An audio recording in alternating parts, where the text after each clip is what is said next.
Le sanctuaire de la Vierge de la Peña domine la ville depuis les hauteurs. Il occupe le même terrain escarpé où, à l'époque andalouse, s'élevait l'un des 5 châteaux qui défendaient Calatayud. La tradition raconte qu'après la conquête d'Alphonse Ier le Batailleur, une étoile et le son d'une cloche ont guidé les habitants vers une grotte de la colline. Ils y ont trouvé cachée l'image de la Vierge, qui est devenue dès lors la sainte patronne de la ville de Calatayud. L'emplacement privilégié du temple en a fait une cible fréquente tout au long de l'histoire lors de divers conflits armés.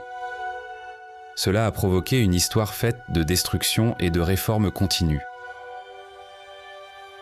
En 1343, le bâtiment d'origine a été remplacé par une église-forteresse de style mudéjar. Cependant, la structure a subi de graves dommages lors de la guerre des 2 pierres. Des siècles plus tard, elle a été dévastée pendant la guerre d'indépendance lorsque les troupes françaises ont utilisé l'enceinte comme caserne. L'aspect sobre que nous voyons aujourd'hui est le résultat de la reconstruction réalisée entre 1814 et 1826. Après les confiscations de biens, le lieu a été sauvé de l'abandon par la confrérie de l'esclavage de la Vierge de la Peña. Cette confrérie, fondée au XVIIe siècle, en assure toujours la garde aujourd'hui. Déjà au XXe siècle, le bâtiment a connu un épisode dramatique, l'incendie de 1933. Celui-ci a détruit le chevet, le retable majeur et l'ancienne image de la Vierge.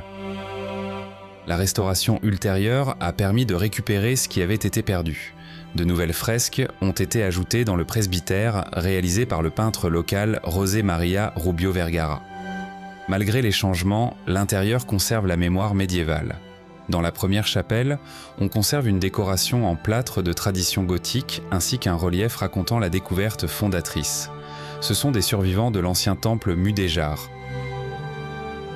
Le sanctuaire renouvelle son élan vital chaque 8 septembre avec le rosaire de cristal. Lors de cette procession, déclarée d'intérêt touristique, les lanternes en verre illuminent la descente depuis la colline. Cela renouvelle chaque année la ferveur populaire de la ville pour sa sainte patronne.